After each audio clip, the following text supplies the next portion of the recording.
Hello friends, ఇవాళ recipe sweet and hot అండి.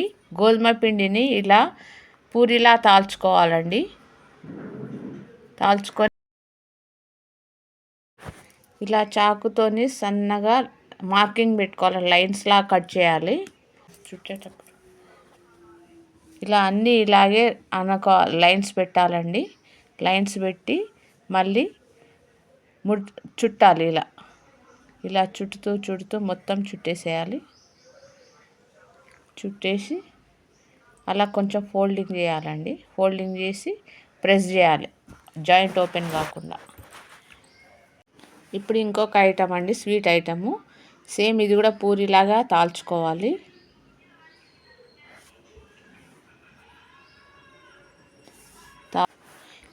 ఇలా కట్ చేసుకోవాలండి చాకుతోని.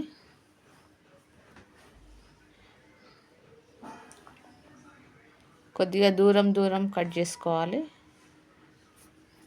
ఫోల్డింగ్ చేయాలండి.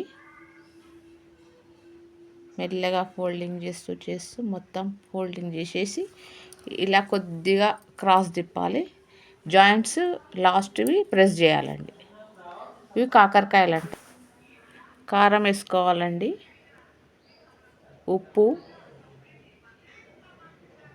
కొద్దిగా గరం మసాలా, 3 ఎల్లిపాయ ఒకటి దంచి అలా కలుపుకోవాలండి మొత్తం. ఇలా అన్నీ రెడీ చేసి పెట్టుకోవాలండి. ప్లేట్లో రెడీ చేసి పెట్టుకొని డీప్ ఫ్రైకి ఆయిల్ వేడి చేసుకొని ఇలా ఒకటి రెండు 3 వేసుకొని నిదానంగా మీడియం ఫ్లేమ్లో పెట్టుకొని కాల్చుకోవాలండి. గోల్డెన్ కలర్ వచ్చే వరకు కాల్చుకోవాలి. ఇలా తీసేసుకోవాలి. కొద్దిగా వాటిపై ఇప్పుడు మనం కలుపుకున్న కారము, ఉప్పు అవన్నీ పైన జల్లుకోవాలండి. హాట్ రెడీ అండి. ఫ్లవర్స్ చాలా బాగుంటాయండి పిల్లలకి స్నాక్స్ లాగా. ఈవినింగ్ హాట్గా కాకరకాయలు డీప్ ఫ్రై చేసుకోవాలండి. మీడియం ఫ్లేమ్లో పెట్టుకొని నిదానంగా కాల్చుకుంటే అలా అన్నీ ఓపెన్ అవుతూ మెల్లగా కాలుతాయండి. పిల్లలకు స్నాక్ ఐటెం బాగుంటుందండి. దీనిపైన షుగర్ పౌడర్ వేసుకోవాలండి. స్వీట్గా కారం తినని పిల్లలకు పెట్టడానికి బాగుంటుంది. సేమ్ పిండితో ఇలాగే 2 ఐటమ్స్ చేసుకోవచ్చండి. పిల్లలు స్వీట్ తినే వాళ్ళకి స్వీటు, హాట్ తినే వాళ్ళకి హాటు.